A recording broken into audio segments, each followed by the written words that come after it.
এজন্য কাজে আর শ্রমে কোনো লজ্জা নাই, লজ্জা হচ্ছে অলসতায়। লজ্জা কিসে? অলসতায়। বিষ্ণু ঈসা ইসলামের কাছে এক সাহাবী এসে বলল, ইয়া রাসূলুল্লাহ আ'তিনি শাইআন, আপনি আমাকে কিছু দান করেন, আমার কিছুই নাই। বিষ্ণু বললেন, তোমার কিছু নাই? সাহাবী বললেন, ইয়া রাসূলুল্লাহ পরে আমার শুধু দুইটি জিনিস আছে। কয়টা? চিল্লায় বলেন কয়টা? এক হচ্ছে একটা জামা, দুই হচ্ছে পানি খাওয়ার একটা জগ। বিষ্ণু বললেন, এই দুইটাই নিয়ে আস। বিশ্বনবীর কথা শুনে ওই সাহাবী ঘর থেকে জামা নিয়ে আসলেন, পানি খাওয়ার জগ নিয়ে আসলেন। বিশ্বনবী সাল্লাল্লাহু আলাইহি ওয়াসাল্লাম ওনার মুবারক হাত দিয়ে এক হাতে জামা ধরে আরেক হাতে পানির জগটা ধরে সাহাবীদের দিকে উদ্দেশ্য করে বললেন, মাইয়াশতারি হাদাইন, এই দুইটা জিনিস কেনার মতো কে কে আছে দেখি? কয়েকজন হাত তুললো। বিশ্বনবী বললেন, কত দিয়ে কিনবা?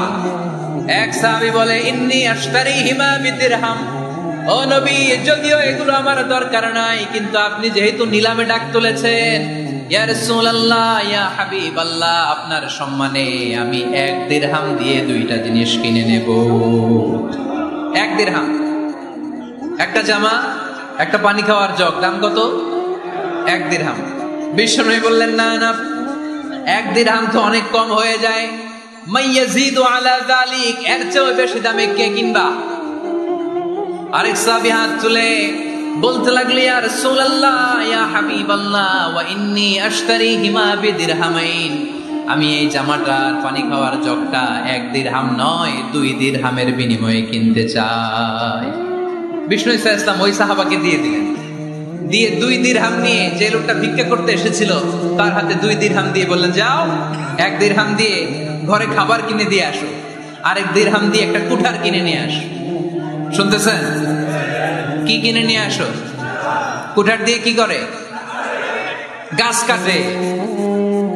ওই সাহাবী কুঠার কিনে নিয়ে আসার পরে বিশ্বনবী নিজ হাতে কুঠারের মধ্যে একটা কাঠের হাতল লাগাই দিলেন। আল্লাহু আকবার। হাতল ছাড়া কুঠার ইউজ করা যাবে? বিশ্বনবী নিজ হাতে ওই কুঠারের ভেতরে একটা হাতল লাগাই দিলেন আর বললেন, লা উরিদু আন আরাকা 15 আইয়া, এই কুঠার নিয়ে জঙ্গলে যাও, গায়ে অনেক শক্তি আছে, কাঠ কাটো, এই কাঠ কেটে বাজারে বিক্রি করো, সামনের 15 দিন যেন আমি আমার চোখের সামনে তোমার না দেখি। বিশ্বনবীর পরামর্শ অনুযায়ী কুঠার নিয়ে ওই সাহাবী জঙ্গলে চলে গেলেন। কাঠ কেটে বাজারে বিক্রি করতে করতে 15 দিন পরে 10 দিরহাম নিয়ে বিশ্বনবীর দরবারে হাজির হয়ে গেলেন। 10 দিরহাম নিয়ে বিশ্বনবীর কাছে হাজির হয়ে গেলেন। সাহাবী এসে বলল, ইয়া রাসূলুল্লাহ এখন আর আমার ভিক্ষা করা লাগে না, আমার গায়ে অনেক শক্তি আল্লাহ দিয়েছে, আই এম ভেরি এনার্জেটিক, আপনার দেয়া বরকতের কুঠার দিয়ে আমি কাঠ কেটে কেটে স্বাবলম্বী হতে শুরু করেছি। সুবহানাল্লাহ পড়েন। আমি এখন 10 দিরহামের মালিক। বিষ্ণুই বললেন, লা আইয়াহতাতিবা আহাদুকুম হুজমাতান আলা যাহরিহি খায়রুম মিন আইয়াসআলা শাইআন ফায়ুতিয়াহু আও ইয়ামনাহু, যাদের গায়ে শক্তি আছে তারা ভিক্ষা না করে কাঠ কেটে পিঠে সেই বোঝা নিয়ে বাজারে বিক্রি করা অনেক ভালো। কারণ কারো কাছে যদি তুমি হাত পাতো, সে দিতেও পারে নাও দিতে পারে, আর কষ্ট করলে কষ্ট কোনোদিন বৃথা যায় না। চিল্লায় বলেন ঠিক কিনা? বিষ্ণু ঈসা ইসলামের অনুপ্রেরণায় এই সাহাবা অল্প কিছুদিনের ব্যবধানে স্বাবলম্বী হয়ে গেলেন। What is the moral of the story? বিশ্বনবীর এই প্রফেটিক স্টোরি থেকে আমাদের কি শিক্ষা? লেসন নাম্বার 1, বিশ্বনবী চাইলেই ওই 2 দিরহাম দিয়ে বলতে পারতো, যাও খাবার দাবার কিনে ফ্যামিলিতে দিয়ে আসো। সে ওই 2 দিরহাম নিয়ে খাবার দাবার কিনে ফ্যামিলিকে খাইয়ে রাত্রে আবার ভিক্ষায় নামতো। কথা কন, রাত্রে কি করতো? ভিক্ষায় নামতো। বিষ্ণু ঈসা ইসলাম তাকে কাজ করে খাওয়ার জন্য উৎসাহ দিলেন। পাশাপাশি বিষ্ণু ঈসা ইসলাম পার্মানেন্ট সলিউশন দিলেন। এজন্য পার্মানেন্ট সলিউশনের ব্যবস্থা করতে হবে। অনেকে আমরা যাকাত দেই, যাকাতের শাড়ি দেই, যাকাতের লুঙ্গি দেই, আছে না নাই? লক্ষ্মীপুরে এরকম দেয় নাকি? কি দেয়? হ্যাঁ, গাড়ি গাড়ি দেয়, শাড়ি না। যাকাতের শাড়ি, যাকাতের লুঙ্গি বলতে কোনো কথা ইসলামে নাই। এগুলো খুব কম দামি শাড়ি, যাদেরকে এগুলো দেয়া হয় তাদেরকে অপমান করা হয়, ঠিক কিনা? আল্লাহ বলেছেন, ওয়ালাকাদ কাররামনা বানি আদম, I have dignified the status of the sons of Adam. আমি আদমের সব সন্তানদেরকে সম্মানিত করেছি, সুবহানাল্লাহ পড়েন। আপনাদের চেয়ে সম্মানিত কেউ আছে? মানুষের চেয়ে সম্মানিত গোটা বিশ্বে আর কোনো মাখলুকাত আছে? নাই।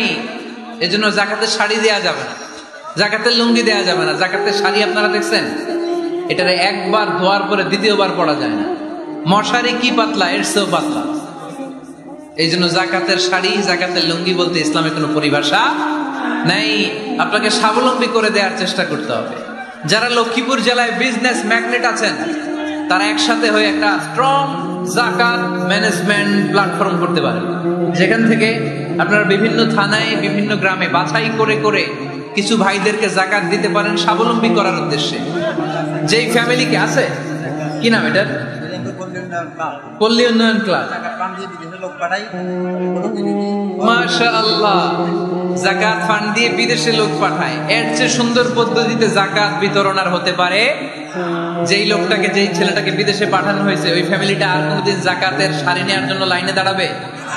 যেই ছেলেটাকে ওনারা অস্ট্রেলিয়ান গাভী কিনে দিছে, দুধ বিক্রি করে যেই ফ্যামিলিটা স্বাবলম্বী হতে শুরু করেছে, তারা আর কোনোদিন জাকাতের লাইনে যেয়ে দাঁড়াবে না।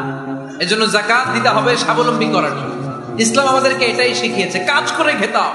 কাজে লজ্জা নেই, লজ্জা হচ্ছে অলসতায়। লজ্জা কিসে? আজকের আলোচনা থেকে এটা মুখস্থ করে নিতে হবে, কাজে লজ্জা নেই। লক্ষ্মীপুরের ইয়াংস্টারেরা শ্রমে লজ্জা নেই, পরিশ্রমে লজ্জা নেই, লজ্জা অলসতায়। লজ্জা কিসে? আরো জোরে। নবীরা কি এমনি এমনি বসে বসে খাইছে? কঠিন পরিস্থিতিতেও নবীরা পরিশ্রম করে উপার্জন করা লেগেছে, ঠিক কিনা? সাইয়েদনা মারিয়াম আলাইহিস সালাম, যার নামে আল্লাহ তাআলা কোরআনে একটা সূরা দিলেন, উনি পৃথিবীতে এমন একজন মহিয়সী নারী, যেই নারীর গর্ভে, যেই নারীর পেটের ভেতরে স্বামীর স্পর্শ ছাড়া সন্তান দিয়েছে কে? সাইয়েদনা ঈসা আলাইহিস সালাম পেটে আসলেন, মারিয়াম আলাইহিস সালাম লজ্জা পেলেন। হায় হায়, কেমন করে এলাকাবাসীদের কাছে আমি আমার মুখ দেখাবো? বিয়ে হয় নাই, স্বামী নাই, কিন্তু পেটে সন্তান চলে এসেছে। হায় হায়, এলাকায় কেমনে মুখ দেখাবো? লজ্জায় পড়ে মারিয়াম আলাইহিস সালাম এলাকা থেকে চলে গেলেন। কি অবাক করা কাণ্ড! বাচ্চা ভূমিষ্ঠ হওয়ার জন্য, বড় হওয়ার জন্য 6 মাস 7 মাস লাগে নাই, পেটে বাচ্চা আসার সাথে সাথে বাচ্চাটারে বড় করে দিয়েছে কে? সাইয়েদাতুনা মারিয়াম আলাইহিস সালাম এবার বসে বললেন, বুঝতে আরম্ভ করলেন প্রেগন্যান্সির পেইন উঠেছে।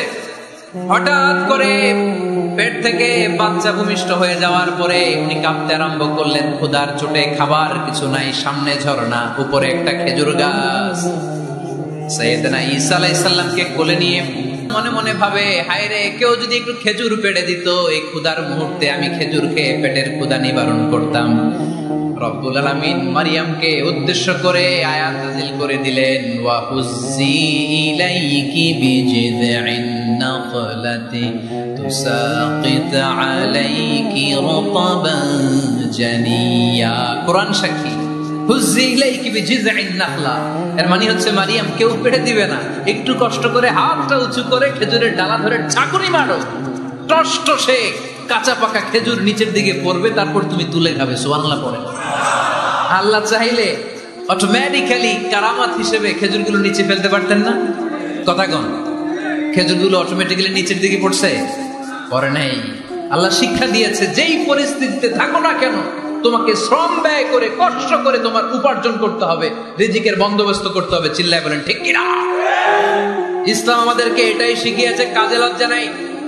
আবার বিশ্বনবী বললেন, ইন কামাতিস সাআ ওয়া ফি ইয়াদি আহাদিকুম ফাসিলাতুন, তোমাদের কারো হাতে যদি একটা চারা বীজ থাকে, সে যদি দেখে কিয়ামত হতে শুরু করেছে, ফা ইন ইসতাতাআ আন ইয়াগরিসাহা ক্বাবলা আন তাকুমাস সাআ ফালইয়াগরিসহা, কারো হাতে একটা চারা বীজ নিয়ত করেছে, চারা বীজটা রোপণ করবে, ইন দা মিন টাইম দেখলো কিয়ামত হতে শুরু করেছে, বিশ্বনবী বললেন, যদি তোমার সুযোগ থাকে কিয়ামত হওয়ার আগে চারা বীজটা রোপণ করে দাও।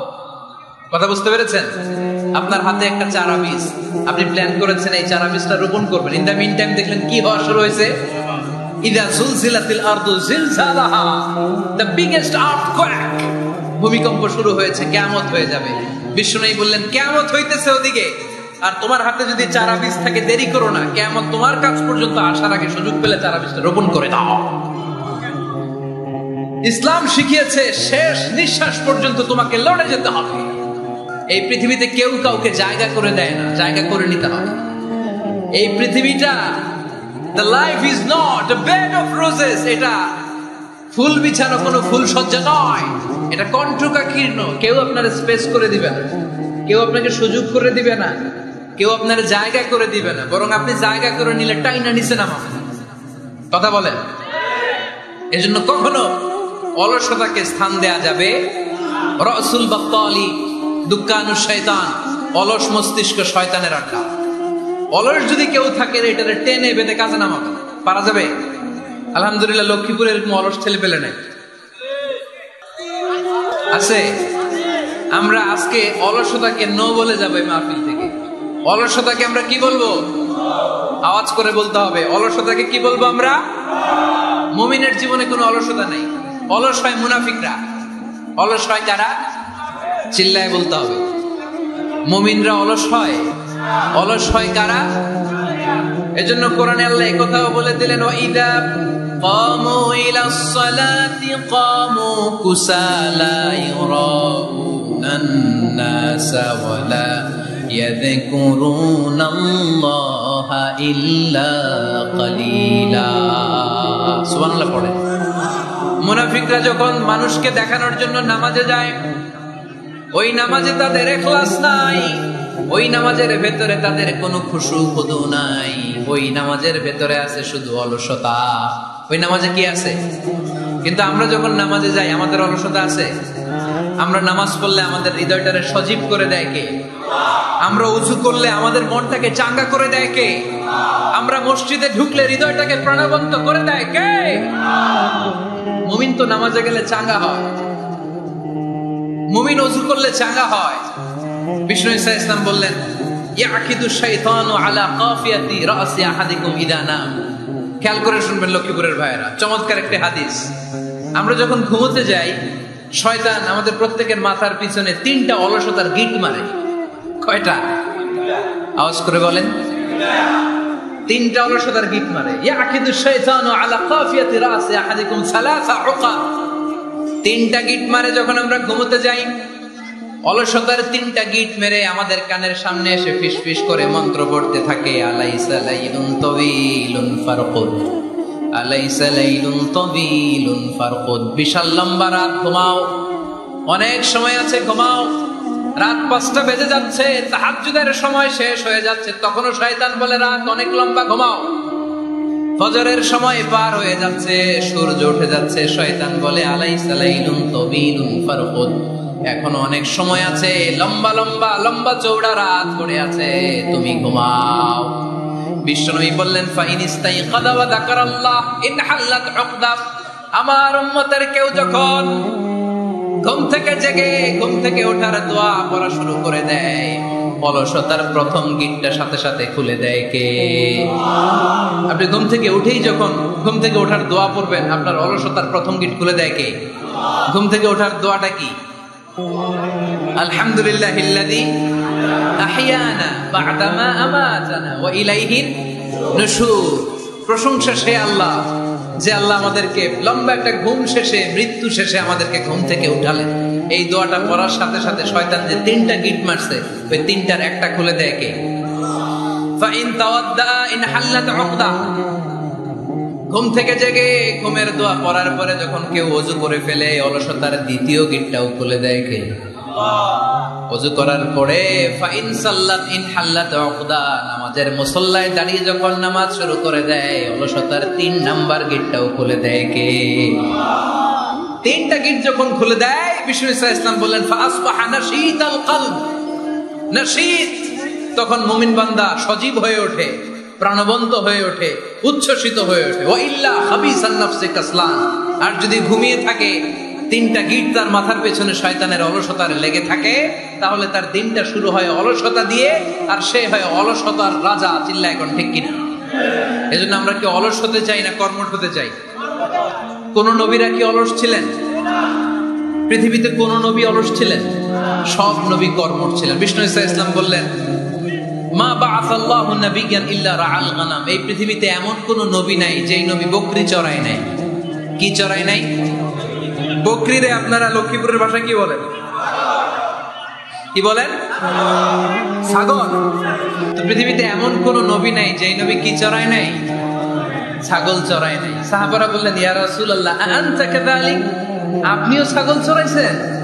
বিশ্বনবী সাল্লাল্লাহু আলাইহি ওয়াসাল্লাম বললেন, না, আমিও ছাগল চড়িয়েছি। ওয়া ইন্নী আরআহা আলা কারারিতি আহলি মক্কা, আমি তো মক্কাবাসীদের অল্প কিছু পয়সার বিনিময়ে তাদের ছাগলগুলোকে চড়িয়ে দিতাম। সুবহানাল্লাহ পড়বেন না? বিষ্ণু ঈসা ইসলাম ছাগল চড়াতে। ছাগল চড়ানো সহজ কাজ না কঠিন কাজ? কেন কঠিন এটা? হ্যাঁ, টেরা খুঁটি মারে। হ্যাঁ, কি করে? বসে থাকতে হয়। তো ছাগল যারা পালে তারা জানে ছাগল পালা কত কষ্ট। ওরে ডানে টান দিলেও কই যায়, রশি ধরে বায়ে টান দিলে কই যায়, সামনে টানলে কই যায়, পিছনে টানলে কই যায়। সারা সপ্তাহ আপনি সময় পান না এটার গোসল করাবেন। ভাবলেন আজকে জুমার দিন আমিও গোসল করি, এটারও গোসল করাই। এটারে আপনি পুকুর ঘাটে নিবেন, টান দিয়েছেন, ওর বাপের কিরা ও 1 ইঞ্চিও সামনে যাবে না। ঠিক কি না? এই টেরা প্রাণী আল্লাহর কি কি মহিমা। আল্লাহ তাআলা পৃথিবীর সবচেয়ে শ্রেষ্ঠতম মানুষদেরকে ছাগল চড়িয়ে ছেড়েছেন। ঠিক কি না? মা বাআসাল্লাহু নাবিয়ান ইল্লা রাআল গানাম, এই পৃথিবীতে এমন কোন নবী ছিল না যে নবীরা ছাগল চড়ায় নাই। আল্লাহ বুঝাতে চাইলেন ছাগল চড়ানো অনেক কষ্টের কাজ, অনেক ধৈর্যের প্রয়োজন। এখন নবীরা তোমরা ছাগল চড়াও, কিছুদিন পর ছাগলের চেয়েও টেরা জাতি মানুষ চড়াইতে হবে। মানুষের মধ্যেও টেরা আছে না নাই? ভালো বললে ভালোটা বুঝে না, ডানে যেতে গেলে বায়ে যায়, বায়ে যেতে বললে ডাইনে যায়, এরকম আছে না নাই? সম্মানিত ভাইয়েরা, সমস্ত আম্বিয়া আলাইহিমুস সালাম ওনারা কর্মঠ ছিলেন। সাইয়েদনা আদম আলাইহিস সালাম নিজ হাতে চারা গাছ রোপণ করে চাষাবাদের কাজ করেছেন। সুবহানাল্লাহ পড়েন। সাইয়েদনা ইব্রাহিম আলাইহিস সালাম চাষাবাদের কাজ করেছেন। সাইয়েদনা দাউদ আলাইহিস সালাম নিজ হাতে যুদ্ধের জন্য যে পোশাক পরতে হয়, যেটা পরলে গায়ের মধ্যে ছুরি মারলেও ঢুকে না, ওই শিরস্ত্রাণ বানিয়েছেন, নিজ হাতে তলোয়ার বানিয়েছেন। সুবহানাল্লাহ পড়েন। সাইয়েদনা মূসা আলাইহিস সালাম ছাগল চড়িয়েছেন। সাইয়েদনা মূসা আলাইহিস সালামের মেজাজ নরম না গরম? নবীদের মধ্যে সবচেয়ে বেশি মেজাজওয়ালা নবী ছিলেন মূসা আলাইহিস সালাম। উনিও 8 থেকে 10 বছর সাইয়েদনা শুআয়ব আলাইহিস সালামের এরিয়াতে ছাগল চড়িয়েছেন। চিল্লায় বলেন সুবহানাল্লাহ। এজন্য নবীরা যেহেতু কাজ করেছেন, কর্মঠ ছিলেন, আমরাও কর্মঠ হব। ঠিক কিনা? সাহাবারাও কর্মঠ ছিলেন। বিশ্বনবীর সাহাবারাও ব্যবসা করতেন। সাইয়েদনা আবু বকরের বিশাল ব্যবসা প্রতিষ্ঠান ছিল। সুবহানাল্লাহ পড়েন। আপনারা হজ উমরা করেছেন কে কে? দেখি করছেন? মাশাআল্লাহ। যারা করে নাই আল্লাহ তাদেরকে আল্লাহর ঘর জিয়ারতের তুমি নসিব করো। বিশ্বনবীর মাকবারার সামনে দাঁড়িয়ে আমরা যেন সালাম পেশ করতে পারি, তুমি নসিব করো। বাইতুল্লাহ শরীফে এবং মসজিদ নববীতে আমরা যেন সালাত আদায় করতে পারি, আল্লাহ তুমি নসিব করো। সাইয়েদনা আবু বকর রাদিয়াল্লাহু তাআলা আনহুর ব্যবসা প্রতিষ্ঠান ছিল মক্কা কাবা ঘরের পাশেই। উনার ব্যবসা প্রতিষ্ঠানগুলো যেখানে ছিল ঠিক ওইখানে সৌদি সরকার এখন শপিং মল বানিয়ে দিয়েছে। মাতজার আবু বকর। মক্কা শহরের যেখানে বহিরাগতরা এসে ওখানে ছাগল, ওখানে ঘোড়া, উট এগুলো রাখতো, আস্তাবল রাখতো, ঘোড়া আর উট যেখানে রাখা হতো ঠিক ওই জায়গায় সৌদি সরকার ওটার পার্কিং লট বানায় দিচ্ছে। মানে যেখানে আগে সাহাবাদের ব্যবসার জায়গা, ওইখানে বর্তমানে শপিং মল। যেখানে আগের সময়কাল সাহাবারা উট আর ঘোড়া রেখে বাঁধতো, ওইখানে এখন গাড়ি ঘোড়া রাখার ব্যবস্থা করা হয়েছে। সাইয়েদনা আবু বকর অনেক বড় ব্যবসায়ী ছিলেন। ওনার নিজ টাকা দিয়ে হাবাসা থেকে আসা সাইয়েদনা বেলালকে তিনি 20,000 স্বর্ণ মুদ্রা দিয়ে উমাইয়া ইবনে খালাফের কবল থেকে তিনি মুক্ত করেছেন। সাইয়েদনা উসমান যুন্নুরাইন বড় ব্যবসায়ী ছিলেন। নিজের টাকা দিয়ে মদিনার মুসলমানেরা পানি খেতে পারে না, পীরে রুমা নামে একটা কুয়া ছিল, এই কুয়ার মালিক ছিল ইহুদি। মুসলমানেরা পানি খেতে গেলে এসে বকা দিত, পানি খেতে দিত না। বিশ্বনবী বললেন আমার সাহাবীদের মধ্যে এমন কি কেউ নাই নিজের অর্থায়নে পীরে রুমা কিনে মুসলমানদেরকে দিয়ে দিবে? সাইয়েদনা উসমান যুন্নুরাইন বলল ইয়া রাসূলুল্লাহ আপনার খেদমতে আমি হাজির। মুহূর্তের মধ্যে সাইয়েদনা উসমান যুন্নুরাইন নিজের অর্থায়নে পীরে রুমাটা কিনে মুসলমানদের জন্য সদকা করে দিয়েছে। তো ব্যবসা না করলে, কর্মঠ না হলে, উপার্জন না হলে সদকা করা যাবে? চিল্লায় বলেন করা যাবে? সুনানে তিরমিজির বর্ণনা, বিষ্ণু ঈসা ইসলাম মক্কা থেকে যত সাহাবারা হিজরত করে মদিনায় এসেছে, মদিনাতে কোন না কোন সাহাবার সাথে বিশ্বনবী ভ্রাতৃত্বের বন্ধনে আবদ্ধ করে দিয়েছে। সুবহানাল্লাহ পড়েন। এজন্য মক্কা থেকে যারা এসেছে এদেরকে বলে মুহাজির, এদেরকে কি বলে? আর মদিনায় যারা ছিল এদেরকে বলে আনসার, এদেরকে কি বলে? আওয়াজ করে উত্তর দিবেন। মক্কা থেকে যারা এসেছে তাদের নাম মুহাজির, আর যারা মদিনার সাহাবী তাদের নাম আনসার। আজকে এই মাহফিলে লক্ষ্মীপুর এর বাইরে থেকে কারা কারা আসছেন দেখি? মাশাআল্লাহ, অনেক আসছে। আল্লাহ ভাইদেরকে তুমি কবুল করো, হাত নামান। এই যে লক্ষ্মীপুরের বাইরে থেকে যে ভাইরা আসছে তারা লক্ষ্মীপুরের মেহমান, ঠিক কিনা? মক্কা থেকে হিজরত করে যে সমস্ত সাহাবারা এসেছিল তারা ছিল মদিনার মেহমান। বিশ্বনবী এক এক মক্কার সাহাবীকে মদিনার এক এক সাহাবীর সাথে ভ্রাতৃত্বের বন্ধনে আবদ্ধ করে দিলেন। আব্দুর রহমান ইবনে আউফ রাদিয়াল্লাহু তাআলা আনহু, ওনার সাথে ভ্রাতৃত্বের বন্ধনে যে সাহাবীকে বিশ্বনবী আবদ্ধ করে দিলেন ওনার নাম হচ্ছে সাআদ ইবনে রাবিয়া। কি নাম? মদিনার অনেক বড় ব্যবসায়ী। বিশ্বনবী বললেন, ও আব্দুর রহমান ইবনে আউফ, সম্পদ ছেড়ে দিয়ে, পরিবার ছেড়ে দিয়ে, স্থাবর অস্থাবর সব ছেড়ে দিয়ে আল্লাহ রাসূলের ভালোবাসায় মক্কা থেকে মদিনায় এসেছো। মদিনায় তোমার চিন্তা নাই, সাদ ইবনে রবিকে আমি তোমার ভাই বানিয়ে দিলাম। সাদ ইবনে রবি তোমার আপন ভাইয়ের মতো। সাদ ইবনে রবি বলল, আব্দুর রহমান, জীবনে তোমারে কোনোদিন দেখি নাই, তোমারে আমি চিনি না, তোমার নাম শুনি নাই, কিন্তু বিশ্বনবী তো তোমার দায়িত্ব আমাকে দিয়েছে। আমার যে বড় ধনী এই মদিনার মধ্যে দ্বিতীয় কেউ নাই। আজ থেকে তুমি আমার ভাই, আজ থেকে তুমি আমার কি? আল্লাহ আমাকে যত সম্পত্তি দান করেছে তার অর্ধেক সম্পত্তি আমি তোমার নামে দিয়ে দিলাম। ও আব্দুর রহমান ইবনে আউফ, শুধু তাই নয়, রব্বুল আলামিন আমাকে দুইজন স্ত্রী দিয়েছে। কয়জন? তুমি দেখো আমার কোন স্ত্রীকে তোমার বেশি ভালো লাগে, যার নাম তুমি বলবে সাথে সাথে আমি তারে তালাক দিয়ে দিব। তার ইদ্দত পালন শেষে তুমি তাকে বিয়ে করে তোমার সাথে নিয়ে যাবা। সুবহানাল্লাহ। কারণ বিশ্বনবী তোমার দায়িত্ব আমার কাঁধে দিয়েছে, তুমি আমার ভাই। আমি মদিনার সবচেয়ে বড় ধনী, আমার অর্ধেক সম্পদ আমি তোমারে দিয়ে দিব। আমার দুই স্ত্রীর এক স্ত্রীকে তোমারে দিয়ে দিব। সাইয়েদনা আব্দুর রহমান ইবনে আউফ এই কথা শুনে অবাক হয়ে উনিও এক অবাক কথা বললেন। উনি বললেন, লা হাজাতা লি ফি আখি, ও আমার প্রাণের ভাই, তোমার কথা শুনে আমার হৃদয়টা ভরে গিয়েছে, কিন্তু তোমার সম্পদেরও দরকার আমার নাই, তোমার স্ত্রীরও দরকার আমার নাই। বারাকাল্লাহু ফি মালিক ওয়া লি আহলিক, আল্লাহ তোমার মালেও বরকত দেখ, তোমার সম্পদেও বরকত দেখ। তুমি শুধু একটু কষ্ট করবা। কি কষ্ট? দুল্লানি আলা সুক, show me the way to the market. তুমি মদিনায় কোনো মার্কেট আছে কিনা, শপিং মল আছে কিনা, ব্যবসা প্রতিষ্ঠান আছে কিনা আমার দেখায় দাও। সুবহানাল্লাহ পড়ো। আমরা হইলে কি করতাম? লক্ষ্মীপুরে যারা আসছে এদের একজনকে যদি বলা হয়, ভাই আপনি এখন থেকে লক্ষ্মীপুরের ভাই, আমার অর্ধেক সম্পদ আপনারা দিয়ে দেব, কি করবে? পায়ের উপর পা তুলে খাবে আর বলবে, কি আনন্দ আকাশে বাতাসে, ঠিক কিনা? এরপর যদি বলি, ভাই আমার দুই বউ যেটারে সুন্দর লাগে বলেন তালাক দিয়ে দেই, নিয়ে যান, কি বলবে? কি আনন্দ আকাশে বাতাস। আল্লাহ রাসূলের সাহাবী আব্দুর রহমান ইবনে আউফ বললেন, লা হাজাতা লি ফি, আমার দরকার নেই। দুল্লানি আলা সুক, just show me the way to market. এখানে মার্কেট কই আছে দেখায় দাও। অবাক হয়ে গেলেন সাদ বিন রবি, বললেন, ও আব্দুর রহমান ইবনে আউফ, ঠিক আছে, তুমি যদি নিতে না চাও তোমারে আমি জোর জবরদস্তি করব না। শুনে রাখো, মদিনাতে ইহুদিদের কয়নুকার একটা বাজার আছে। এই কথা বলার সাথে সাথে আব্দুর রহমান ইবনে আউফ চলে গেলেন। এর পরের দিন অল্প কিছু পনির আর ঘি দিয়ে ব্যবসা শুরু করলেন।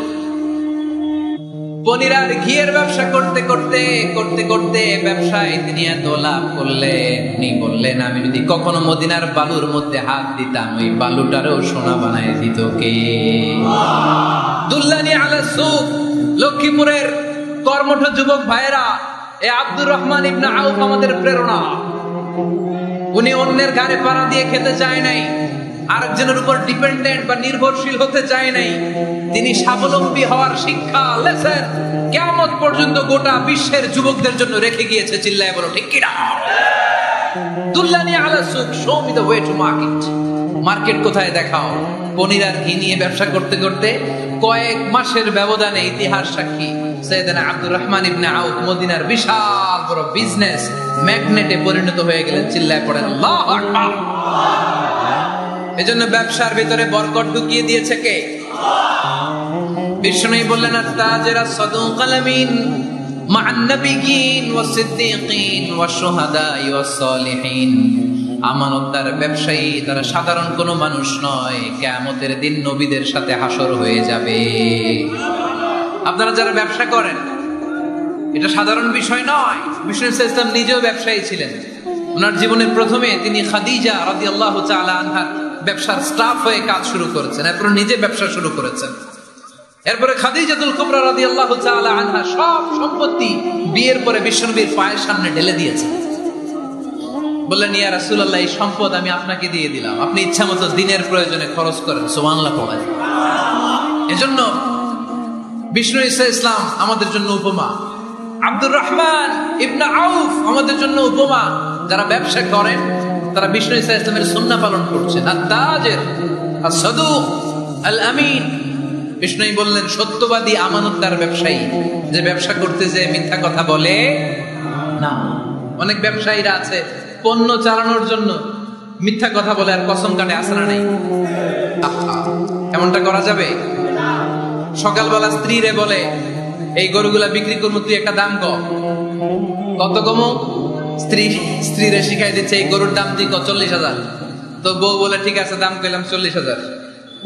এরপরে বাজারে যখন গরু বিক্রি করতে যায়, একজন যখন বলে যে ভাই এটা 30,000 টাকা দিয়ে কিনবো, ভাই আল্লাহর কসম সকালে একজন 40,000 দাম কইছে, আমি দেই নাই।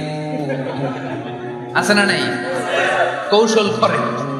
বউরে শিখাইছে সকালে, তুই দাম কর 40,000। তো বাজারে যায়, সকালে একজন দাম করছে, দাম করে কইছে 40,000 দেই নাই, আপনার 30,000 কেমনে দেই? এরকম ডাকাইতে আছে না নাই?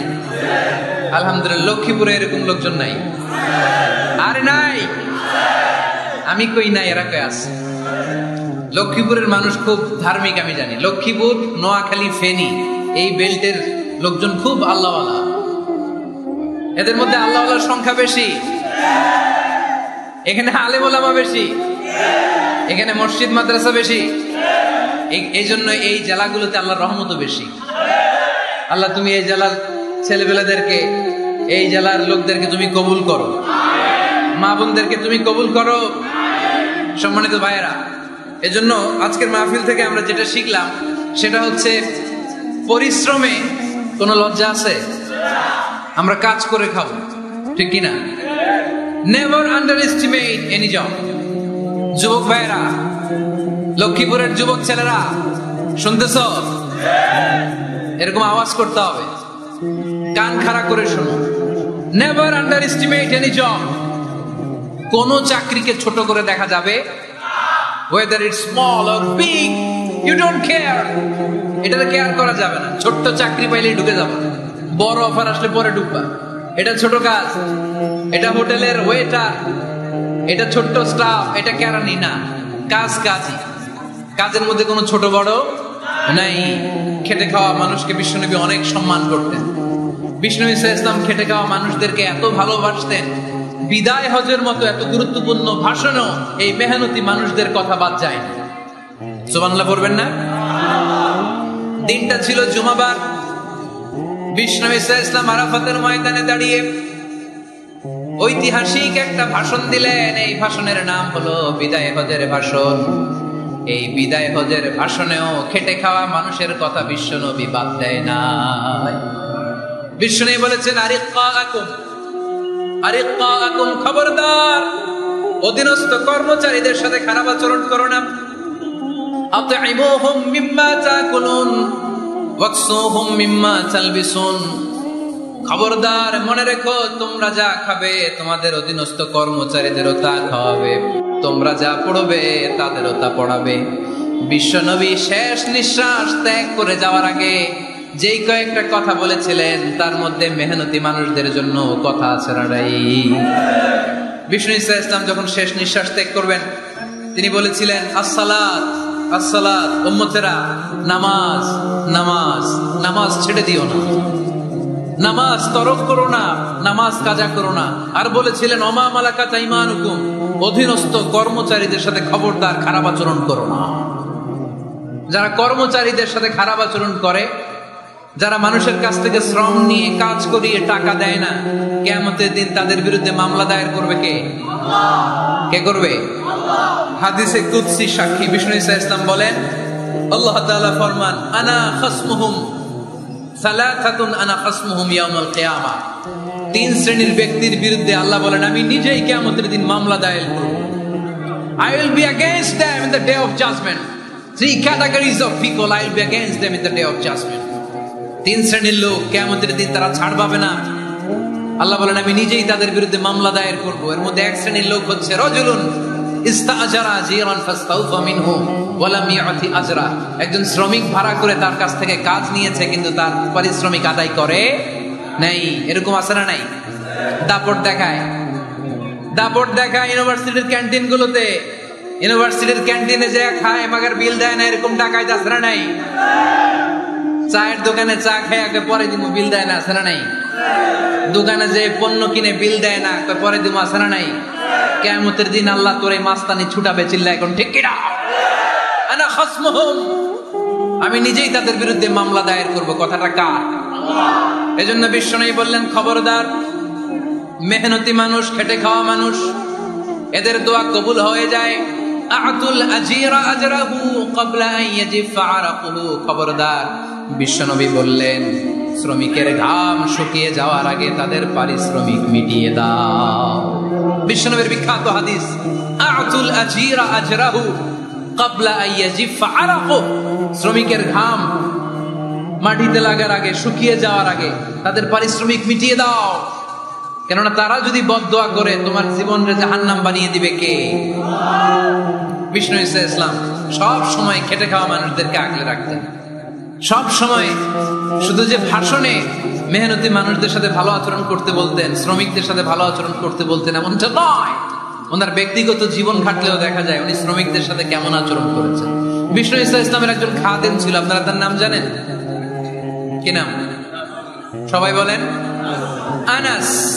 আওয়াজ করে বলেন বিশ্বনবীর খাদেমের নাম। নামটা কেমন লাগে? ভালো লাগে? ছেলে হইলে রাখবেন তো? রাখবেন? অনেকে আমার জিজ্ঞেস করে যে আমার একটা ছেলের নাম বলে দেন। এই এলাকার যদি কারো সম্ভাব্য আগন্তুক 2-1 মাস পরেই ছেলে পৃথিবীতে আসবে, এর নাম রাখবেন আনাস। নাম কি রাখবেন? খাদিমু রাসূলিল্লাহ, আল্লাহ রাসূল সাল্লাল্লাহু আলাইহি ওয়াসাল্লামের খাদেম। এই খাদেমের কাছ থেকে একটু শোনেন ওনার মালিক কেমন ছিল। শুনবেন নাকি কষ্ট হচ্ছে? সম্মানিত ভাইরা খেয়াল রাখবেন, কোন পীর সাহেবের ব্যাপারে যদি আপনি রিপোর্ট চান, পীর সাহেবের বউয়ের কাছ থেকে শুনবেন। কথা কয় না? বোঝে নাই বোধ হয়। একজন পীর সাহেব হুজুর উনি কেমন, রিপোর্ট নেবেন কার কাছ থেকে? কার কাছ থেকে? বউয়ের কাছ থেকে। একজন বড় সাহেব, বড় নেতা, তার ব্যাপারে যদি রিপোর্ট পেতে চান, আমি কয়েকটা জায়গা বলে দিই, এই জায়গাগুলো থেকে রিপোর্ট নেবেন। 1 নাম্বার তার ড্রাইভার, 1 নাম্বার। 2 নাম্বার তার বাড়ির দারোয়ান, 2 নাম্বার। 3 নাম্বার তার খাদেম, 3 নাম্বার। 4 নাম্বার তার ঘরের কাজের মেয়ে, 4 নাম্বার। এদের কাছ থেকে আসল রিপোর্ট পাওয়া যায়, ঠিক কিনা? এবার বিশ্বনবীর ব্যাপারে বিশ্বনবীর খাদেম কি বলে শুনবেন? বুঝে নাই বোধহয়। বিশ্বনবীর ব্যাপারে বিশ্বনবীর খাদেম কি কমেন্টস করছে শুনতে চান? খাদেমের নাম আরো জোরে বলতে হবে। আনাস রাদিয়াল্লাহু তাআলা, আনাস রাদিয়াল্লাহু তাআলা আনহু বলেন বিশ্বনবী যখন মক্কা থেকে মদিনায় হিজরত করে আসলেন, মদিনার অলিতে গলিতে আনন্দের বন্যা বয়ে গেল। তলা আল বাদরু আলাইনা বলে সবাই বিশ্বনবীকে বরণ করে নিল, সবাই বিশ্বনবীর সাথে দেখা করতে আসলো। সবাই যখন আনসারী নারী পুরুষরা দেখা করতে যায়, আমার আম্মাও বলল আনাস মক্কা থেকে বিশ্বনবী এসেছে, চলো তোমারে নিয়ে দেখা করতে যাই। আনাসের মা আনাস রাদিয়াল্লাহু তাআলা আনহু যখন খুব ছোট্ট, তিনি যে দেখে মানুষের ভিড়ে আনাসকে নিয়ে সামনে যাওয়া যায় না। আর তিনি দেখলেন মদিনার অলিতে গলিতে মানুষের ভিড়, আনসারী আবাল বৃদ্ধ বনিতা নারী পুরুষ সবাই বিশ্বনবীর সাথে দেখা করছে। আর যারাই দেখা করছে হাতে কোনো না কোনো হাদিয়া নিয়ে বিশ্বনবীর সাথে দেখা করতেছে। সুবহানাল্লাহ কইবেন না? আনসারী যত সাহাবারা বিশ্বনবীর সাথে দেখা করতে এসেছে, কি নিয়ে আসছে? কথা কয় না? তাহাদাও তাহাব্বু, হাদিয়া দাও, একে অপরকে হাদিয়া দাও। তোমাদের মধ্যে ভালোবাসার বন্ধনকে বাড়িয়ে দিবে কে? আনাসের মা বললেন, আমি মানুষ ধাক্কাতে ধাক্কাতে বিশ্বনবীর সামনে পর্যন্ত গেলাম, যে দেখি সবাই বিশ্বনবীর হাদিয়া দেয়। আমি বিশ্বনবীর সামনে যে কাঁদো কাঁদো স্বরে বললাম, ইয়া রাসূলুল্লাহ, ইয়া হাবিবাল্লাহ, লাম ইউবকি রাজুলুন ওয়ালা ইমরাআতুন মিনাল আনসার ইল্লা ক্বাদ আতহাফাকা বিতুহফা। ও নবী, আমি দেখতে পেয়েছি আনসারী এমন কোন নারী নাই, এমন কোন পুরুষ নাই যে আপনাকে আপনার হাতে কোনো না কোনো হাদিয়া দেয় নাই। ওয়া ইন্নী লা আকদিরু আলা যালিকা মা উতহিফুকা বি। কিন্তু ইয়া রাসূলুল্লাহ, ইয়া হাবিবাল্লাহ, আমার কাছে তো কোনো টাকা নাই, আমার কাছে কোনো পয়সা নাই, আমার ঘরে এমন কোন জিনিস নাই যে জিনিসটা আমি আপনারে হাদিয়া দেব, ইল্লা ইবনি হাদা, আমার এই নার ছেড়া ধন কলিজার টুকরা সন্তান আনাস ছাড়া। ও আখিরি জামানার পয়গম্বর, আমি আমার কলিজার টুকরা আনাসকে আপনারে হাদিয়া দিয়ে দিলাম। ইয়া রাসূলুল্লাহ, মদিনার আনসারী এমন কোন নারী পুরুষ কেউ তো বাকি নাই যে আপনাকে হাদিয়া দেয় নাই, সবাই তো হাদিয়া দিল। আপনার দরবারে হাদিয়া পেশ করার মতো আমার কাছে কিছু নাই। আপনারা কি হাদিস থেকে নেয়া এই গল্পটা বুঝতে পেরেছেন? কথাটা শুনতেছিলেন? আনাস রাদিয়াল্লাহু তাআলা আনহুর মা বললেন, ইয়া রাসূলুল্লাহ, আনসারী এমন কোন নারী নাই, এমন কোন পুরুষ নাই যে আপনারে হাদিয়া দেয় নাই, কিন্তু আমার তো হাদিয়া দেওয়ার মতো কিছু নাই আমার এই কলিজার টুকরা আনাস ছাড়া। কি আর আমি করব, আমার কলিজার টুকরা আনাসকে আমি আপনার দরবারে হাদিয়া দিয়ে দিলাম। ইয়া রাসূলুল্লাহ, আমার ছেলেটারই আপনারা হাদিয়া দিলাম। খুদ হাদা ইয়াখদুমু কামা বাদা লাক, আপনার যেই কাজ লাগবে, যেই খেদমতের প্রয়োজন, আপনার এই খেদমত করবে। ও নবী, আমি জানি আনাস আপনার বেশি খেদমত করতে পারবে না। আনাস আপনার মেসওয়াক এনে দিবে, অজুর পানি এনে দিবে, জুব্বা লাগলে জুব্বাটা এনে দিবে, ছোটখাটো কাজ করে আপনারে সাহায্য করবে। আমার কলিজার টুকরা সন্তানকে চিরকালের জন্য আমি আপনারে হাদিয়া দিয়ে দিলাম। আনাস রাদিয়াল্লাহু তাআলা আনহু বর্ণনা করছেন, আমি দাঁড়িয়ে দাঁড়িয়ে শুনছি আমার আম্মা বলছে আমি নাকি বিশ্বনবীর জন্য হাদিয়া। সুবহানাল্লাহ পড়েন। এবার খেদমত শুরু করলো সাইয়েদনা আনাস। ছোট্ট মানুষ কি আর করবে, কতটুকু খেদমত আর করতে পারবে? বিশ্বনবীর মেসওয়াকটা এনে দেয়। সুবহানাল্লাহ পড়েন। বিশ্বনবীর আতরের শিশিটা এনে দেয়, বিশ্বনবীর জাইতুনের তেলের বোতলটা আগিয়ে দেয়, বিশ্বনবীর জামাটা প্রয়োজনে বিশ্বনবীর হাতে এনে দেয়। সাইয়েদনা আনাস বলেন, আমি 1 বছর নয়, 2 বছর নয়, 5 বছর নয়, 7 বছর নয়, 10 বছর বিশ্বনবীর খেদমত করেছি। ফামা দারাবানি, 10 বছরে একদিনও তিনি আমারে মারে নাই। সুবহানাল্লাহ। একদিন আমার গায়ে হাত তোলে নাই, হাত তোলা তো দূরের কথা, ওয়ালা সাব্বানি, কোনদিন গালি দেয় নাই, ওয়ালা আবাসা আলা ওয়াজহি, কখনো বিরক্তি সরে ভ্রু কুঁচকে আমার দিকে বিশ্বনবী কোনদিন তাকায় নাই। সুবহানাল্লাহ পড়ে। কোনদিন আমার গায়ে হাত তোলে নাই। আরে হাত তোলা তো দূরের কথা, আমাকে ধমকি পর্যন্ত দেয় নাই। ধমকি দেয়া তো দূরের কথা, আমরা অনেক সময় বিরক্ত হয়ে ভ্রু কুঁচকাই না। এরকম বিরক্তি হলে আমরা কারোর প্রতি বিরক্ত হলে কি হয়? কপাল ভ্রু কুঁচকে ওঠে, ঠিক কিনা? সাইয়েদনা আনাস বললেন, কোনদিন মারে নাই। খাদেম বলতেছে, খাদেম, বড় সাহেবের রিপোর্ট কার থেকে নিতে হয়? হয় খাদেম, নয় দারোয়ান, নয় ঘরের কাজের মেয়ে, তা না হলে ড্রাইভার। বিশ্বনবীর খাদেম বিশ্বনবীর ব্যাপারে কি কমেন্ট করছে? মা সাব্বানি ওয়ালা জারাবানি ওয়ালা আবাসা ফি ওয়াজহি, এই 10 বছরের খেদমতের জিন্দেগিতে কোনোদিন বিশ্বনবী আমারে মারে নাই, গায়ে হাত তোলে নাই। আরে হাত তোলা তো দূরের কথা, একটা ধমকও দেয় নাই। আরে ধমক দেয়া তো দূরের কথা, বিরক্তির সুরে ভ্রু কুঁচকে আমার দিকে কখনো তিনি তাকায় নাই। চিল্লায় বলো সুবহানাল্লাহ।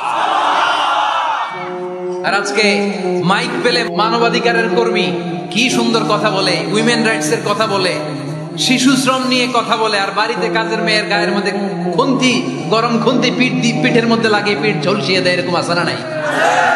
পত্রপত্রিকায় প্রায় দেখা যায় যে কাজের মেয়েদেরকে কি অত্যাচার করে। খুন্তি গরম করে করে চামড়ার মধ্যে লাগিয়ে স্কিন ঝলসে ফেলেছে, গ্রিলের মধ্যে বেঁধে রেখেছে, সময় মতো খাবার দেয় নাই, পিটিয়ে মাথার চুল কামিয়ে মাথা নেড়া করে দিয়েছে। এরকম আছে না নাই? এরা মানবাধিকারের ঠিকাদার, এরা মানবাধিকারের কথা বলে। আর বিশ্বনবী সাল্লাল্লাহু আলাইহি ওয়াসাল্লামের খাদেম বিশ্বনবীর ব্যাপারে বলেছে, কোনদিন মাইর তো দূরের কথা, হাত তোলা তো দূরের কথা, আরে ধমক দেয়া তো দূরের কথা, বিরক্তির চেহারা নিয়েও কোনদিন বিশ্বনবী আমার দিকে তাকায় নাই। চিল্লায় পড়েন সুবহানাল্লাহ। বিশ্বনবী একবার সাইয়েদনা আনাস রাদিয়াল্লাহু তাআলা আনহুকে একটা ছোট্ট জিনিস আনতে পাঠালেন। সাইয়েদনা আনাস রাদিয়াল্লাহু তাআলা আনহু জিনিসটা আনতে যে মদিনার অলিতে গলিতে বাচ্চাদের খেলা দেখে জিনিস আনতে ভুলে খেলায় দাঁড়িয়ে গেলেন। ছোট মানুষ, ছোট্ট একটা বাচ্চা যদি আমার সাথে নেই, সে কি আমার প্রয়োজন বুঝবে? আমার সেন্টিমেন্ট যেরকম বাচ্চা কি ওটা টের পাবে? ছোট্ট আনাসকে বললেন আমার জুব্বা নিয়ে আস। বিষ্ণু ইসলাম শাম দেশের জুব্বা পড়ত, বলতেন জুব্বা নিয়ে এসো। জুব্বা আনতে যখন বেরোলেন আনাস রাদিয়াল্লাহু তাআলা আনহু, দেখলেন মদিনার অলিতে গলিতে বাচ্চারা কুতকুত খেলে। কি খেলে? আপনারা খেলেন তো? এই খেলা দেখে আনাস রাদিয়াল্লাহু তাআলা আনহু ভুলে গেলেন যে বিশ্বনবীর জামা আনতে হবে। উনি ভুলে যে উনিও দাঁড়িয়ে খেলা দেখতে শুরু করলেন। এখন ঘন্টার পর ঘন্টা যায়, আনাসও আসে না, জামাও আসে না। বিশ্বনবী ভাবলেন হায় রে, আনাস মনে হয় ভুলে গিয়েছে, কি আর করা যায়, নিজের জামা নিজেই নিয়ে আসি। বিশ্বনবী বের হলেন জামা আনতে। বের হয়েই দেখে মদিনার গলিতে বাচ্চারা খেলতেছে, ওইদিকে আনাস রাদিয়াল্লাহু আনহু দাঁড়ান। বিষ্ণু ইসলাম কিছু বললেন না, যে উনিও আনাস রাদিয়াল্লাহু তাআলা আনহুর পাশে দাঁড়িয়ে খেলা দেখতে আরম্ভ করলেন। সুবহানাল্লাহ পড়বেন না? সাইয়েদনা আনাস খেলা দেখতে দেখতে হঠাৎ বিশ্বনবীর দিকে চোখ পড়ে গেছে। বিশ্বনবীর চোখের দিকে যখন সাইয়েদনা আনাস রাদিয়াল্লাহু তাআলা আনহুর চোখ পড়ে গেছে, সাইয়েদনা আনাস বলে আমার কলিজাটা এখান থেকে এই দিকে চলে আসছে। ভয়ে। কিসে? ভয়ে। উনি বললেন আমার গলা শুকিয়ে যেতে আরম্ভ করলো, কাঁপতে লাগলাম। আয় হায়, এখন আমার মনে পড়ছে বিশ্বনবীর জামা আনতে পাঠাইছিল, ভুলে গেছে খেলার আবেশে পড়ে। উনি বললেন বিশ্বনবী আমারে ধমক দেন নাই, আমার গায়ে হাত তোলেন নাই, জামা আনতে পাঠাইছি, এখানে খেলা দেখতেছো এটাও বলেন নাই, বিরক্তিও প্রকাশ করেন নাই। বিশ্বনবী শুধু একটা হাসি দিয়েছেন, স্মাইল। কি দিয়েছেন? একটা মুচকি হাসি দিয়েছেন। কি হাসি?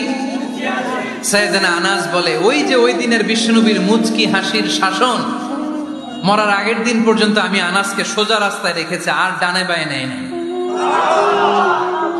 শাসন করতে জানলে লাঠি লাগে না, শাসন করতে জানলে ধমক লাগে না, শাসন করতে জানলে পিট্টি দেয়া লাগে না।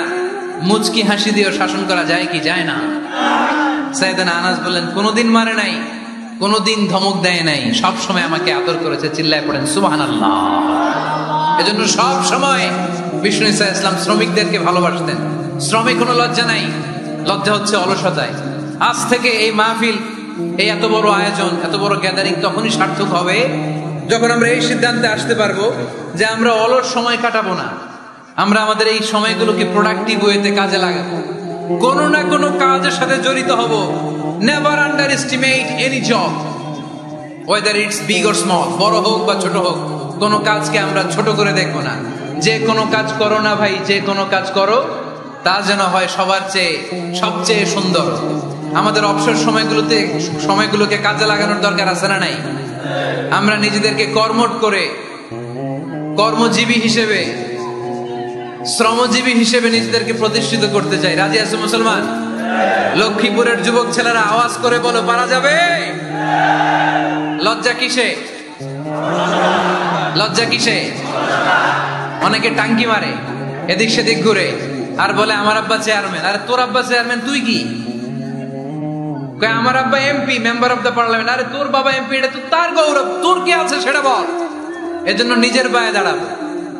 অলসতার সাথে আমাদের কোনো সম্পর্ক। আজকের এই মাহফিল থেকে আমরা অলসতা, অকর্মণ্যতাকে নো বলে দিলাম। অলসতাকে আমরা কি বললাম? আরো জোরে বলতে হবে, অলসতাকে কি বলবো? আর সব সময় কর্মঠ থাকবো, এনার্জেটিক থাকবো, নিজের পায়ে দাঁড়াবো, আইডিয়া জেনারেট করব, এন্টারপ্রেনার হওয়ার চেষ্টা করব, নতুন নতুন উদ্যোক্তা হওয়ার মাধ্যমে আমরা আমাদের নিজেদের ভাগ্য পরিবর্তনের চেষ্টা করব। কারণ আল্লাহ বলেছেন ইন্নাল্লাহা লা ইউগাইয়িরু মা বিকাওমিন হাত্তা ইউগাইয়িরু মা বিআনফুসিহিম। আল্লাহ তাআলা ততক্ষণ পর্যন্ত কোন জাতির ভাগ্যের চাকার পরিবর্তন করে না যতক্ষণ পর্যন্ত ওই জাতি নিজে নিজের ভাগ্যের চাকার পরিবর্তন করতে না চায়। চিল্লা এখন ঠিক কি না? লাকাদ খালাকনাল ইনসানা ফি কাবাদ। আমি মানব জাতিকে কষ্ট সহিষ্ণু আর কর্ম সহিষ্ণু করে তৈরি করেছি। স্রষ্টা আমাদেরকে সৃষ্টি করে এক সংগ্রামে ঠেলে দিয়েছে। এখানে সংগ্রাম না করলে বেঁচে থাকা যায়? আমাদের সংগ্রামটা শুরু হয়েছে যখন আমরা মায়ের পেট থেকে বেরিয়েছি, ঠিক কিনা? একটা বাবার স্পার্মের মধ্যে 2 কোটি যদি শুক্রাণু না থাকে, সেখান থেকে সন্তান হয় না। তার মানে এই 2 কোটি শুক্রাণুর মধ্য থেকে আপনি একজন সফল মানুষ, যিনি বাকি 2 কোটির মধ্যে থেকে সব শুক্রাণুগুলোকে হারিয়ে আপনি সফল হতে পেরেছেন। সেখান থেকে দুনিয়ার বুকে আপনি যখন এসেছেন আপনাকে সংগ্রাম করে আসতে হয়েছে। যারা সিজারের মাধ্যমে পৃথিবীতে আসে তাদের এই সংগ্রামটা থাকে না, কিন্তু যারা নর্মাল প্রসেসে পৃথিবীতে আসে তাদের প্রচন্ড সংগ্রাম করে প্রচন্ড চাপা খেয়ে পৃথিবীতে আসতে হয়, ঠিক কিনা? কারণ আমাদের সাইজ ছিল অনেক বড়, আমাদের মায়ের যে অঙ্গটা দিয়ে আমরা পৃথিবীতে আসব ওই জায়গাটা ছিল খুবই সরু। আমাকে সংগ্রাম করে, আমাকে যুদ্ধ করে, আমার নিজের অস্তিত্বের প্রমাণ দিয়ে চিৎকার মেরে এই পৃথিবীতে আসতে হয়েছে। চিল্লায় বলো ঠিক কিনা? এজন্য এই পৃথিবীর বুকে আমরা যতদিন থাকবো সংগ্রাম করে বাঁচতে হবে, ঠিক কিনা? পরিশ্রমে লজ্জা আছে? লজ্জা কিসে? মনে থাকবে লক্ষ্মীপুরের ছেলেরা, যে আয়াত দিয়ে শুরু করেছি সে আয়াত দিয়ে শেষ করছি। যখন সালাতের সময় হয় মসজিদে যাব, আর সালাত যখন শেষ হয় তখন মসজিদের বাইরে আমরা কাজে নেমে পড়বো। রাজি আছি তো? ফাইদা কুদিয়াতিস সালাতু ফান্তাশিরু ফিল আরদি ওয়াবতাগু মিন ফাদলিল্লাহ ওয়াযকুরুল্লাহা কাসীরান লাআল্লাকুম তুফলিহুন। যখন তোমাদের সালাত শেষ হয়ে যায় তখন তোমরা কর্মস্থলে ছড়িয়ে পড়ো, আল্লাহর রিজিক তালাশ করো, তাহলে তোমাদেরকে সফল বানাবে কে? আল্লাহ আমাদের সবাইকে কথাগুলো বোঝার ও আমল করার তৌফিক দান করুক। আমরা পড়ি আমিন। যেখানে চেয়েছে ক্লাস 8 পাস, এখানে ডবল মাস্টার ডিগ্রি অ্যাপ্লাই করছে কয়েক লক্ষ। এজন্য আমাদেরকে উদ্যোক্তা হতে হবে। You have to be the entrepreneur. আমাদের উদ্যোক্তা দরকার, বেশি বেশি নতুন নতুন উদ্যোক্তা।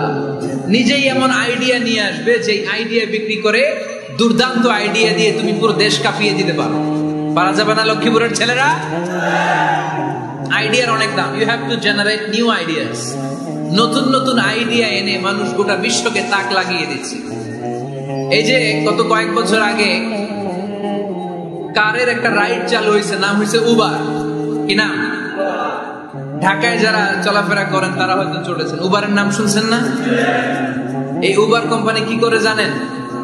নিজেদের ব্যবসা নাই, পুঁজি নাই, পাত্তি নাই, অফিস নাই, কিচ্ছু নাই, কোটি কোটি টাকা হাতায় নিচ্ছে। Just idea, just they are generating new ideas. নতুন নতুন আইডিয়া দিয়ে গোটা বিশ্ব কাঁপিয়ে নিয়েছে একটা মোবাইল অ্যাপস এর মাধ্যমে। কিসের মাধ্যমে?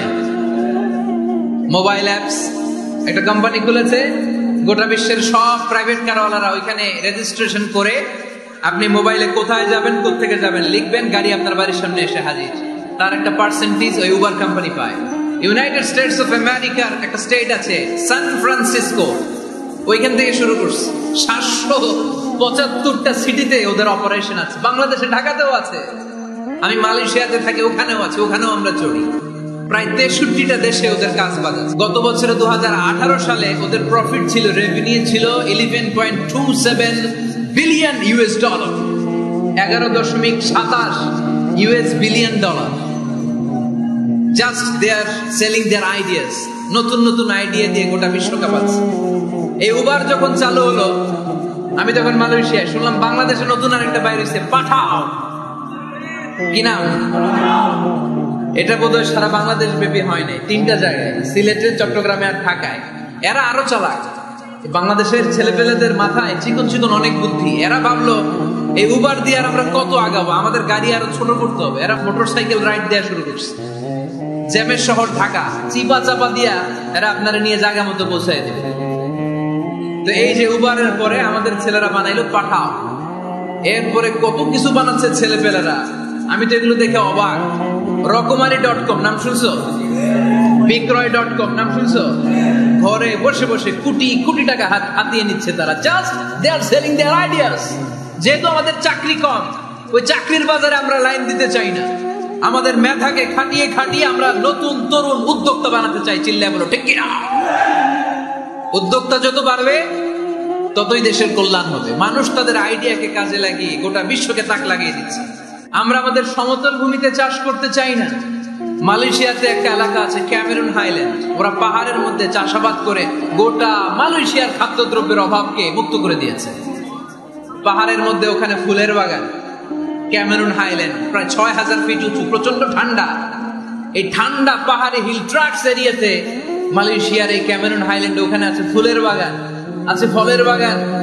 আছে চায়ের বাগান, ওখানে মধুর চাষ হয়, ওখানে শাকসবজি চাষ হয়, ওখানে অনেক কিছু চাষাবাদ হয়। ওই ফলমূল শাকসবজি দিয়ে গোটা মালয়েশিয়ার 14টা স্টেটে যত শাক সবজি ফলমূল লাগবে ওরা আঞ্জাম দেয়। আর আমরা আমাদের সমতল ভূমিতে চাষ করতে চাই না। আমরা চাষাবাদকে খুব লজ্জা মনে করি, এটা ভুল আইডিয়া। আমাদের যে এলাকা যে জিনিসের জন্য বিখ্যাত ওইটাকে আমাদের ব্র্যান্ডিং করতে হবে। লক্ষ্মীপুর কিসের জন্য বিখ্যাত? নারিকেল সুপারি। নারিকেল সুপারি যে পৃথিবীর কত মানুষ, ইন্দোনেশিয়ান লোকেরা মুড়ির মতো খায় নারিকেল আর সুপারি। তো এইটারে আমাদের ব্র্যান্ডিং করতে হবে। যেই দেশে যেটা আছে, যে এলাকা যেই পণ্যের জন্য বিখ্যাত ওইটা আমাদের ব্র্যান্ডিং করতে হবে। আমাদের আদমজির জুট মিল বন্ধ না, ভাওয়ানি জুট মিল বন্ধ। আমাদের পাট শিল্পকে ধ্বংস করে দিয়ে ইন্ডিয়া এখন ওই কটনের পাঞ্জাবি বানায়, জুট কটনের পাঞ্জাবি। আছে না নাই? পুরা বাংলাদেশের মার্কেট এই জুট কটনের পাঞ্জাবি দিয়ে সয়লাভ। আমাদের বাংলাদেশের পাট দিয়ে যদি আমরা মিহি পাঞ্জাবি বানাতে পারতাম, গোটা বিশ্ব বাজারকে আমরা দখল করে নিতে পারতাম, ঠিক কিনা? এর জন্য আমাদেরকে নতুন নতুন আইডিয়া জেনারেট করতে হবে। চাকরির পিছনে বসে থাকলে চলবে না। আর আজান যদি হয়ে যায় ছুটে যাবো মসজিদে, আর নামাজ শেষ হলে আমরা আমাদের কাজের দিকে চলে যাবো। চিল্লায় বলেন ঠিক কিনা? যেটাই করবো আমরা ভালোভাবে করব। আল্লাহ বলেছেন লিয়াবলুয়াকুম আইয়ুকুম আহসানু আমালা। লক্ষ্মীপুরের ভাইয়েরা আওয়াজ করে উত্তর দেন, আওয়াজ করে উত্তর দিতে হবে। জান্নাতে যেতে হলে 100তে কত নাম পেতে হবে? হ্যাঁ, হয় নাই 51। কি নাম তোমার? হ্যাঁ, ফরহাদ। জান্নাতে যেতে হলে 100তে আমার দরকার 51। 100তে কত লাগবে? ফাআম্মা মান সাকুলাত মাওয়াজিনুহু ফাহুয়া ফি আইশাতির রাদিয়া। সেদিন মিজানের পাল্লা যার ভারী হয়ে যাবে সে আনন্দ উৎসবে থাকবে। তো মিজানের পাল্লা ভারী হওয়ার জন্য 100তে আমার কত পাওয়া লাগবে? কত পাওয়া লাগবে? 51 পেলেই হয়ে যাবে। এজন্য আল্লাহ বলছেন লিয়াবলুয়াকুম আইয়ুকুম আহসানু আমালা। যেটাই করবে ভালোভাবে করবে। আল্লাহ এটা পরীক্ষা করতে চান যে আমরা ভালোভাবে কে কতটুকু আমল করেছি। যারা আরবি বোঝেন আলেম ওলামা আপনারা জানেন, এখানে আল্লাহ বলেননি লিয়াবলুয়াকুম আইয়ুকুম আকসারু আমালা। আল্লাহ এটা দেখতে চান যে তোমাদের মধ্যে থেকে কে বেশি আমল করে। এটা বলছে আল্লাহ? বলে নাই। আল্লাহ বলেছে লিয়াবলুয়াকুম আইয়ুকুম আহসানু আমালা, যে ভালো করে করে। এজন্য আমরা যাই করি না কেন কি করে করব? আওয়াজ করে বলতে হবে। কেমন করে করব? যে কোনো কাজ করো না ভাই, যে কোনো কাজ করো তা যেন হয় সবার চেয়ে সবচেয়ে সুন্দর। পড়েন, যে কোনো কাজ করো না ভাই, যে কোনো কাজ করো তা যেন হয় সবার চেয়ে সবচেয়ে সুন্দর। পড়েন, যে কোনো কাজ করো না ভাই, যে কোনো কাজ করো তা যেন হয় সবার চেয়ে সবচেয়ে সুন্দর। হোক না সেটা পড়া লেখা, রঙের ভাষায় ছবি আঁকা। পড়েন, হোক না সেটা পড়া লেখা, রঙের ভাষায় ছবি আঁকা। হোক না সেটা সামান্য কাজ কিংবা মহত্তর, তা যেন হয় সবার চেয়ে সবচেয়ে সুন্দর। যে কোনো কাজ করো না ভাই, যে কোনো কাজ করো তা যেন হয় সবার চেয়ে সবচেয়ে সুন্দর। চিৎকার করে বলেন ঠিক কিনা? আমরা যেটাই করি না কেন ওইটা ভালো করে